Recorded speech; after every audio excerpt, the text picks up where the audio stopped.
Macaafa Isaayyaas raajichaa boqonnaa tokko. Sabni Israa'el Waaqayyoon diduu isaa. Mul'anni Isaayyaas ilmi Amoz bara Uziyaa Ahaazii Hisqiyaas mootota Yihuudaa turanitti waa'ee Yihuudaa fi waa'ee Yerusaalemiif arge kanatti fufee jira. Waaqayyoo yaa bantiiwwan Waaqaa dhaga'aa, yaa lafaa dhaggeeffadhu. Ani Waaqayyoon maan guddifadhee ol isaan nan kaase. Isaan garuu ana irratti hin ka'an. Qotiyyoon abbaa isaa, harreenis guurantuu gooftaa isaatii beeka. Israa'el sabni koo garuu hin beeku, kana hin hubatus jedhee dubbateera. Saba cubbamaadhaaf, saba yakki ulfaataan irra jiruuf, sanyii warra hamaa hojjetaniif, warra malli isaanii manca'eef wayyoo. Isaan Waaqayyoon hin dhiisan. Waaqayyo isa qulqulluu isa kan Israa'el hin tuffatan, dugdas itti hin gatan. Mataan keessan guutummaatti madaa'eera, lapheen keessan raawwatee dadhabeera. Egaa si'achi eessa akka isin rukutan barbaaddu? Maaliifis diduutti jabaattu? Gubbee mataa keessanii jalqabee amma faana miila keessaniitti fayyaa miti. Guutummaatti rukutamaa, dirmammaa, madaa ho'aadhas. Inni walitti hin deebine, hin hidhamne, dhadhaadhaanis hin sukkuumamne. Biyyi keessan in one, mandaroonni keessanis ibiddaan hin gubaman. Utuma isin ilaaltanii ormi wanta maasii keessan keessatti biqilu hin nyaata. Biyyi keessan akka waan ormi qabatetti hin barbadaa. Mandarri Xiyoon akka gordoommoo iddoo dhaabaa waynii jiruu fi akka godoo iddoo dhaabaa buqqee dheedhii nyaatamuu jiru, akka mandara diinni marses in taati. Waaqayyo Gooftaan maccaa hambaa yartuu ishee utuu nuuf hambisuu dhaabatee akka Sodoom in taana, Gomoraas in fakkaana turre. Waaqayyoof utuu hin abboomamin aarsaa dhi'eessuun waa'ee kan hin baafne ta'uu isaa. Isin warri akka bulchitoota Sodoom dubbii Waaqayyoo dhaga'aa. Isin warri akka saba Gomoraa gorsa Waaqayyoo keenyaa dhaggeeffadhaa. Waaqayyo baay'inni qalma aarsaa keessan isa gubamuu maal anaaf godhaa? Ani aarsaa korbeessa hoolaa fi moora horii coccoomoo quufeera. Akkasumas immoo dhiiga tuntunoo, dhiiga ilmoo hoolaa fi dhiiga ilmoo reettiitti ani hin gammadu. Isin ana duratti yommuu dhiyaattan obdii koo akka dhidhiittan eenyutu isin irraa fedha? Kennaa waa'ee hin baafne deebitanii hin fidinaa. Ani aarsaa ixaana keessanii ciiggaa'eera. Baatii haaraa, sanbataa fi walga'ii keessan, jallinaaf walitti qabamuu keessanis ani obsuu hin danda'u. Ayyaannan baatii haaraa keessanii fi ayyaannan keessan warra beekamoo ani nan jibbe. Isaan baa anatti ta'aniiru, ani isaan baachuu dadhabeera. Yommuu isin harka keessan gara kootti bal'iftanii kadhattan, ani immoo gara keessan in ilaalu. Harka keessan keessa dhiigni waan guuteef kadhata yoo baay'iftan iyyuu ani isiniif hin dhaga'u. Dhiqadhaa of qulleessaa, hojii keessan isa hamaas ija koo duraa balleessaa. Hamaa gochuu dhiisaa, gaarii gochuu baraa. Firdii qajeelaa duukaa bu'aa. Warra nama miidhan ifadhaatii qajeelchaa. Ijoollee abbaan irra hin jirreef faradaa. Haadha hiyyeessaaf falmaa. Kottaa mee walii wajjin dhugaa hin baafnaa. Cubbuun keessan akka dhiigaa yoo isin diimesse iyyuu akka cabbii in addaattu. Diimaa biluus yoo isin godhe iyyuu akka jirbii iddamaa adii hin taatu. Tole jettanii yoo abboomamtan wanta gaarii lafichi baasu hin nyaattu. Diddanii yoo narratti kaatan garuu billaan isin hin nyaata jedhee ani Waaqayyo dubbadheera jedhe. Firdii Yerusaalem irratti dhufe. Mandarri ishee amanamtuun attamitti ejjituu taate. Dur firdii qajeelaan ishee keessaa guutee ture. Qajeelummaanis ishee keessatti argama ture. Amma garuu warra nama ajjeesantu keessa guute. Meetiin kee udaan sibiilaa hin ta'e, dhugaatii kees bishaantuu dugda kute. Gurguddoonni biyyaa kee gara didoodha. Nyaatii warra hattuutis hundumti isaanii gabbarsuu jaallatu. Kennaa ari'anii dhuma qabu. Ijoollee abbaan irra hin jirreef hin faradan. Dhimmaa haadha hiyyeessaas hin dhaga'aniif. Kanaaf Waaqayyo Gooftaan maccaa aangoo qabeessi Israa'el, egaa ani warra na jibban ofirraa nan kuta.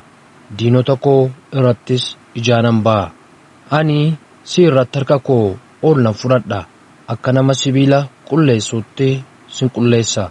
Xurii kee hundumaas si keessaa nan baasa. Ani abboota firdii kee akka duriitti, warra gorsituus akka yeroo jalqabaatti siif nan deebisa.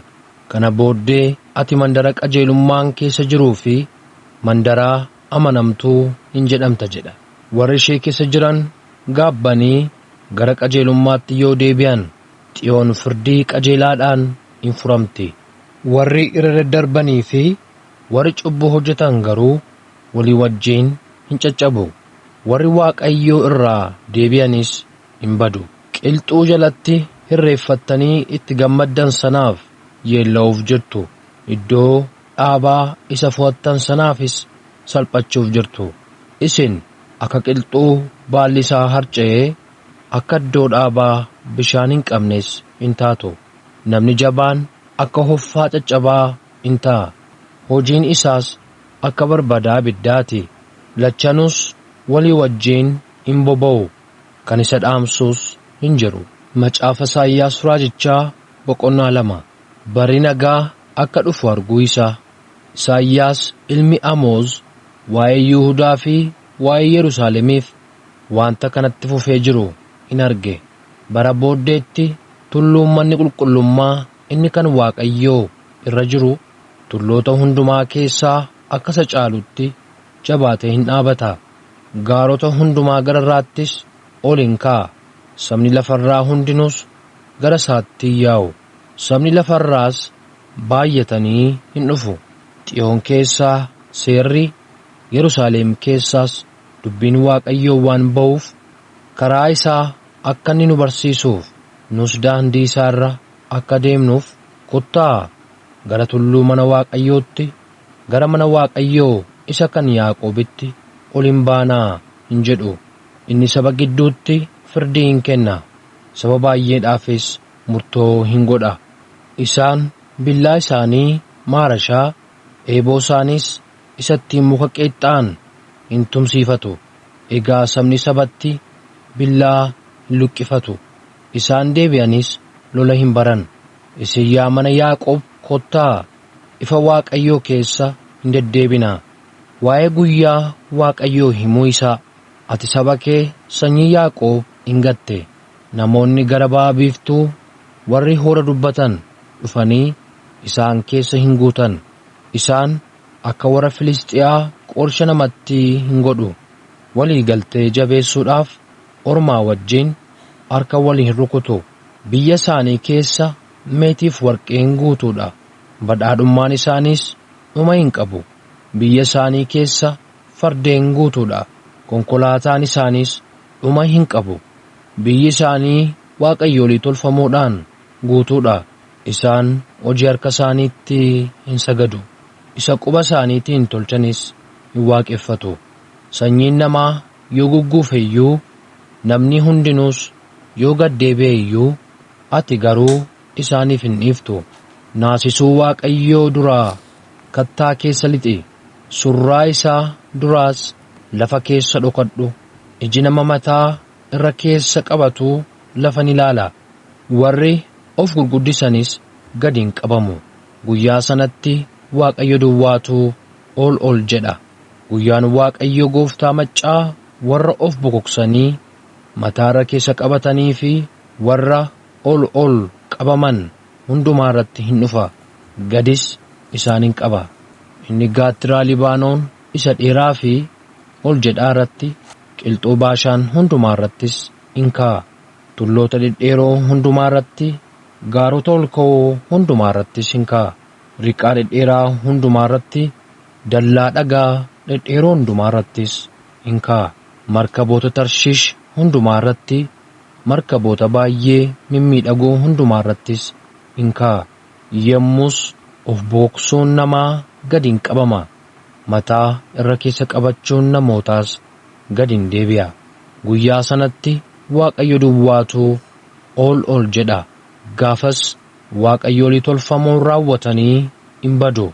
Waaqayyo sodaachisuu isaatii fi surraa ulfina isaatiin biyya lafaa roomisiisuudhaaf yommuu ka'u, namoonni isa duraa gara holqa kattaa fi boolla lafaatti in baqatu.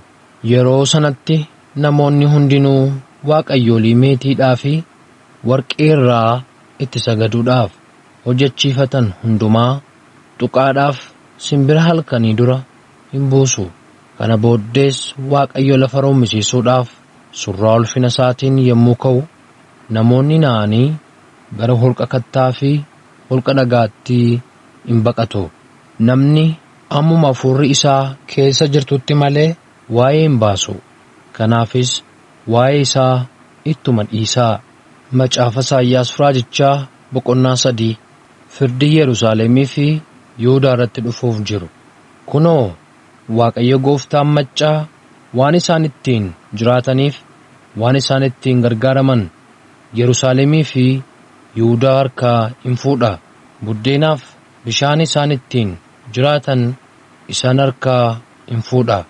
Gootota, loltoota, abboota firdii, raajota, warra hoora dubbatan, jaarsolii, hangafa 50, namoota aboo qaban, gorsitoota, ogeessota harka tolanii fi warra qoricha namatti godhan isaan irraa in fuudha. Dargaggoonni akka isaan bulchan, ijoolleenis isaan irratti akka mo'an in godha. Sabni waliin cunqursa, namni nama irratti, ollaan ollaa irratti, dargaggoonni jaarsolii irratti, inni gad deebi'aan isa ulfina qabeessa irratti in kaa'a. Yeroo sanatti namni tokko obboleessa isaa isa mana abbaa isaa keessa jiru tokko qabee, ati qoloo tokko qabda, dura buutuu naaf ta'i, isa diigame kana harka kee jala nuuf galchi in jedha. Gaafas inni immoo saba kana irratti dura buutuu ana hin godhinaa. Buddeenni yookiis qoloon mana koo keessa hin jiru. Ani isa madaa'e in fayyisu jedhee in kakata. Yerusaalemii fi Yihuudaan dubbii isaaniitii fi hojii isaaniitiin Waaqayyoon mormanii ulfina isaa waan salphisaniif Yerusaalem in gatantarti. Yihuudaan immoo in kufti. Akka isaan nama wal caalchisan fuulli isaanii dhugaa isaan irratti hin ba'a. Akka warra Sodoom cubbuu isaanii bakkeetti in mul'isu. Hin dhoksanis. Kanaan badiisa waan ofitti fidaniif isaaniif wayyoo. Namni qajeelaan ija hojii isaatti gammaduuf waan jiruuf gammadi ittiin jedhaa. Namni jallaan garuu waanta nama irratti hojjete hundumaa argachuuf waan jiruuf isaaf wayyoo. Saba koo ijoolleetu gadi qabaa jira. Warri hiiqii kennatanis isaan irratti immoo. Yaa saba koo, warri si gaggeessan karaa irraa si kaachisaniiru. Daandii qajeelaa irraas si gorsiisaniiru. Waaqayyo dubbii isaa falmachuudhaaf in kaa'a. Sabatti faraduudhaafis iddoo isaatti in argama. Waaqayyo jaarsolii saba isaa fi gurguddoota saba isaa firdiitti dhiyeessee, isin iddoo dhaabaa waynii raawwattanii hin balleessitan. Inni isin hiyyeessota irraa saamtanis mana keessan keessa jira. Saba koo caccabsuun keessan, hiyyeessotas cunqursaa guddaadhaan yeellaasisuun keessan kun maal jechuu keessan jedha Waaqayyo Gooftaan maccaa. Waaqayyo intaloonni Xiyoon of gurguddisanii morma irra keessa qabatanii ijaan nama hawwachaa albuus waliin rukutaa in adeemu. Kanaaf ani Gooftichi gubbee intaloota Xiyoonitti qaaqee nan buusa, qullaattis isaan nan hambisa jedha. Guyyaa sanatti Gooftichi albuu isaanii miilla isaaniitti in baasa, shaashis adda isaaniitti in fuudha. Mi'a miidhaginaas isaanitti hin baasa. Amartii gurraa fi bita'oo harkaa, marata mormaas isaanitti baasa. Marata mataa, irboora, sabbata, bilqaaxxii urgooftuu, kudhaamas isaan harkaa hin fuudha. Amartii mallattoo fi amartii funyaanii isaanitti hin baasa. Uffata cidhaa, wayyaa isa irra keessaa qoloo, korojoo harkatti baatanis isaan irraa hin fuudha. Of ilaalee uffata quncee talbaa irraa hojjetame, marata mataa, gomboos isaan irraa hin fuudha. Qooda foolii urgaa'uu, fooliin ajaa'u, qooda teepha ittiin mudhii hidhatanii, funyoon, qooda rifeensa mataa tolfachuu, haaddachuun, qooda uffata gaarii, uffata gaddaa uffachuun, qooda miidhagummaa, godaannisi isaanitti hin dhufa. Dhiironni kee billaadhaan, loltoonni kees duula keessatti hin dhumu. Karrawwan Xiyoon akkuma namaatti gaddanii hin boo'u. Mandarittiinis akka ishee qullaatti haftee hin taati. Macaafa Isaayyaas raajichaa boqonnaa 4. Warri hafan abdii akka qaban himuu isaa. Yeroo sanatti dubartoonni 7 dhiira tokko qabatanii, nuyi biddeena ofii qabnu hin nyaanna, uffata ofii qabnus hin uffannu. Arrabsamuun keenya akka hafutti maqaa keetiin akka waamamnu duwwaa nuuf godhi hin jedhuun. Yommus wanti Waaqayyo lafarratti biqilchu miidhagaadhaa fi ulfina qabeessa hin ta'a.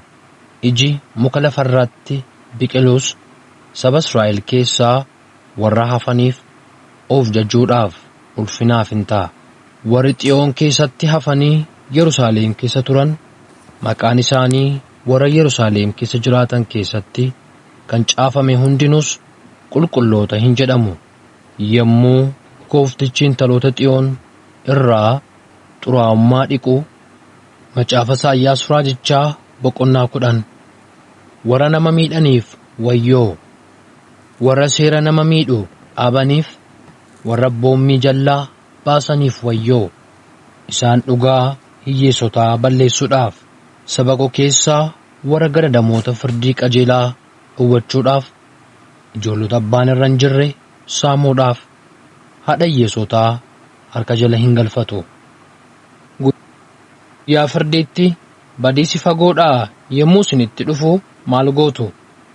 Gargaarsaaf gara eenyutti baqattu? Badhaadhummaa keessanis eessa dhokfattu? Lafa warra hidhamaniitti gad gugguufuu yookiis warra jeefaman jalatti kukkufuu malee homtuu hin hafne. Kana hundumaa irratti iyyuu dheekkamsi Waaqayyoo hin deebine. Harkisaas ammayyuu ol fuudhamee jira. Asoor ulee adabaa ta'uu isaa. Mootii Asoor isa uleen dheekkamsaa koo fi bokkuun aarii koo isa harka jiruuf wayyoo. Ani saba Waaqayyoon hin sodaannetti isa nan erga. Saba ani aarii irraa qabuttis isa nan ajaja. Inni isaan hin saama, hin booji'as. Akka dhoqqee karaa keessa jiruus miillaan lafatti isaan hin dhidhiita. Inni garuu isa kana akeekuu garaa isaa keessatti yaaduu dhiisee saba baay'ee raawwatee balleessuudhaaf ka'e. Inni hangafoonni duulaa koo hundinuu mootota mitiiree? Mandarri Kaalnoo akkuma mandara Karkemishitti, mandarri Hamaat akkuma mandara Arpaaditti, mandarri Samaariyaas akkuma mandara Damaasqootti hin qabaman mitiiree? Ani mootummoota warra waaqayyooliin tolfamoon keessa guutan, warra bifni fakkeenya isaanii kan Yerusaalemii fi kan Samaariyaa irra caalu akkuman qabadhe, Samaariyaa fi waaqayyoolii tolfamoo ishee akkuman godhe, Yerusaalemii fi waaqayyoolii tolfamoo ishee akkasuma hin godhuuree hin jedha. Gooftichi tulluu Xiyoonii fi Yerusaalem irratti hojii isaa hojjetee yommuu raawwatu, mootiin Asoor of bokoksee ol of qabuu isaatiif ani isa nan adaba hin jedha.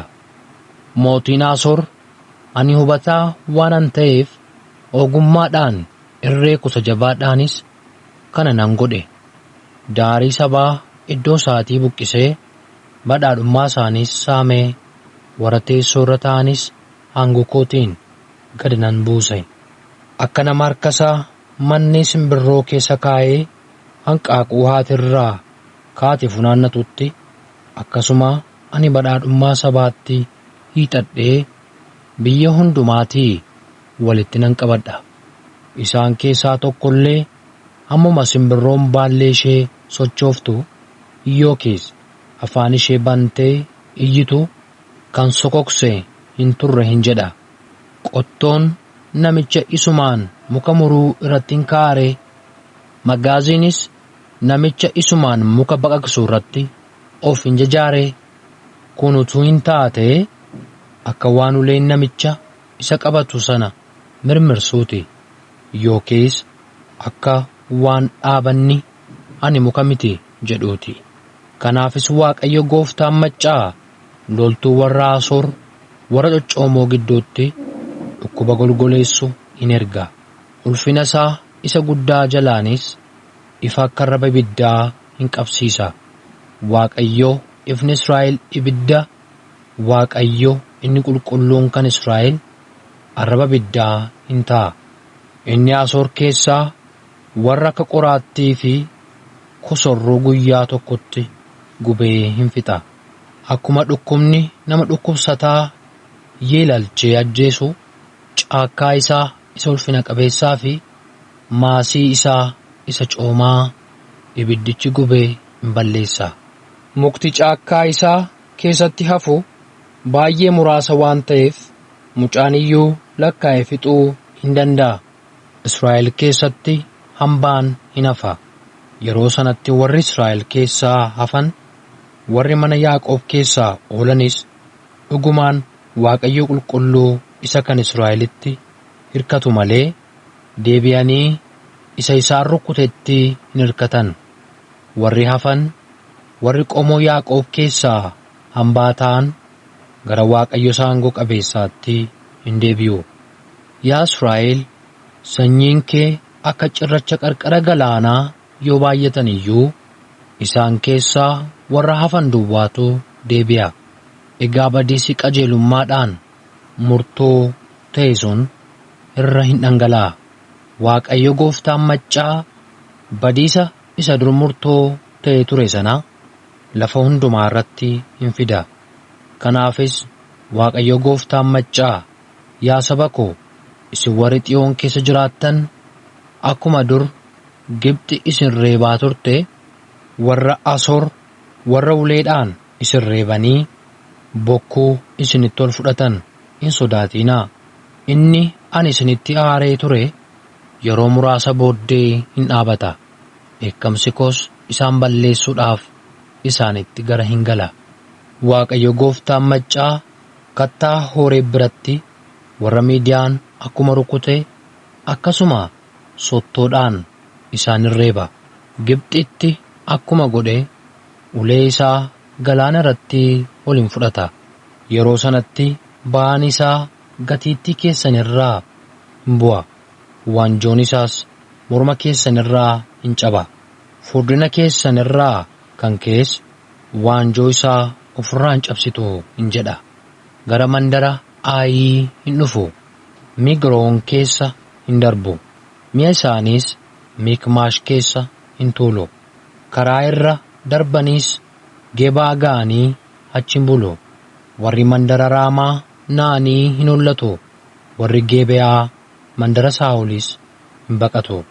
Yaa intaloota Galiim, iyyaa! Yaa warra Laayish, dhaggeeffadhaa! Yaa warra Anaatoot, jalaa qabaa! Warri Madmaanaa hin baqatu. Warri Geebimis baqatanii hin godaanu. Isaan amma irraatti iyyuu mandara Noof keessa jiru. Tulluu intaloota Xiyoonitti, gaara Yerusaalemittis hin hiixatu. Kunoo, Waaqayyo Gooftaan maccaa damoota isaanii humnaan irraa hin cabsa. Warri dhedheeroon hin murmuramu. Warri ol jedhoonis gadi hin qabamu. Inni caakkaa gobbuu sana qottoodhaan hin cira. Libaanonis harka isaa aangoo qabeessaa keessa hin buuti. Macaafa Isaayyaas raajichaa boqonnaa 11. Mootiin nagaa akka dhufu dubbachuu isaa, hidda Isseey keessaa latiin hin ba'a, dameenis hundee isaa keessaa ba'ee ija hin godhata. Hafuurri Waaqayyoo isa irra hin buufata. Innis hafuura ogummaatii fi hafuura hubannaati, hafuura gorsaatii fi hafuura humnaati, hafuura beekumsaatii fi hafuura sodaa Waaqayyooti. Inni Waaqayyoon sodaachuutti hin gammada. Faraduudhaaf ijaan arguu, murtoo kennuudhaafis namarraa dhaga'uu isan barbaachisu. Warra dhabaniif qajeelummaadhaan hin farada. Garadamoota lafarraatiif murtoo qajeelaa hin kenna. Dubbii afaan isaa keessaa isa akka uleetiinis biyya lafaa in rukuta. Hafuura afaan isaa keessaa ba'uunis warra jalloota in ajjeesa. Qajeelummaan akka teepha mudhii isaatiiti. Amanamummaanis akka sabbata inni ittiin hidhatuuti. Yommus yeeyyiin ilmoolee hoolaa gidduu hin jiraata. Qeerransis ilmoolee reettii gidduu hin ciisa. Jabbiiniif leenci saafelli walii wajjiin hin bobba'u. Mucaan xinnoonis isaan hin tiksa. Saawwii fi amaaketii walii wajjiin hin sooratu. Jabboonnii fi ilmooleen amaaketaa wal bira hin ciciisu. Leencis akka qoxiyyoo cidii hin nyaata. Mucaan harma hodhu boolla maarrataa bira hin taphata. Inni harma gu'es harka isaa mannee butii keessan kaa'a. Tulluu koo isa qulqullaa'aa irrattis nama kan miidhu yookiis waa kan balleessu hin jiru. Akkuma galaanni bishaaniin guutu, lafti beekumsa Waaqayyootiin in guuta. Yommus hiddi Isseey akka faajjiitti sabaaf hin dhaabata. Sabni lafarraa isa hin barbaaddata. Iddoon inni boqotus ulfina qabeessa hin ta'a. Yeroo sanatti gooftichi si'a lammaffaa harka isaa diriirsee saba isaa warra biyya Asooritti, biyya Gibxiitti, biyya Faaxroositti, biyya Kushitti, biyya Eelaamitti, biyya Shinaaritti, biyya Haamaatitti, biyya daarii galaanaattis hafan in fura. Inni saba lafarraaf faajjii ol hin kaasa. Warra Israa'el keessaa ari'atamanii ba'anis walitti hin qaba. Warra Yihuudaa keessaa faffaca'anis golee lafaa afranuutii walitti hin sassaaba. Yommuu hinaaffaan Efreem hin bada, diinonni Yihuudaas hin dhumu. Efreem Yihuudaatti hin hinaafu, Yihuudaanis Efreemin hin rakkisu. Isaan walii wajjiin galxa biiftuutti hin fiigu. Gatiittii Filistiyaa irrattis lafa hin dha'u. Warra gara ba'a biiftuu jiranis walii wajjiin hin saamu. Edoomiif Mo'aabiin harkatti hin galfatu. Warri Amoonis isaaniif hin abboomamu. Waaqayyo arraba galaana Gibxii raawwate hin gogsa. Harka isaas Efraaxiis irratti ol kaasee qilleensaan isa rukutee iddoo torbatti gargar hin hira. Namnis kopheedhaan keessa deemee akka ce'u hin godha. Akkuma yommuu Israa'el biyya Gibxii ba'e karaan tolfameef, akkasuma saba isaa warra Asooritti hafaniifis karaa guddaan hin tolfama. Macaafa Isaayyaas raajichaa boqonnaa 12. Faarfannaa galataa. Yaa saba nana, yeroo sanatti ati, yaa Waaqayyo, ati anatti dheekkamtee turte. Amma garuu dheekkamsa kee anarraa deebiftee waan na jajjabeessituuf siin jajadha. Kunoo, Waaqayyo fayyisaa kooti. Ani isa nan amanadha. Homaas hin sodaadhu. Waaqayyo Gooftaan humna koo isa ani faarfadhuudha. Inni fayyisaa koo anaaf ta'eera hin jetta. Isin gammachuudhaan burqaa fayyinaa keessaa bishaan hin waraabbattu. Yeroo sanatti isin Waaqayyoon galateeffadhaa. Maqaa isaas waammadhaa. Gocha isaa saba hundumaa keessatti beeksisaa. Maqaan isaa akka ol ka'es himaa. Inni wanta guddaa waan hojjeteef Waaqayyoon faarfadhaa. Wanti inni godhes guutummaa biyya lafaa irratti haa beekamu. Yaa Xiyoon, sagalee guddaadhaan faarfadhu gammadis Waaqayyoonni qulqulluun kan Israa'el inni guddaan saba isaa gidduu in jiraata hin jettu.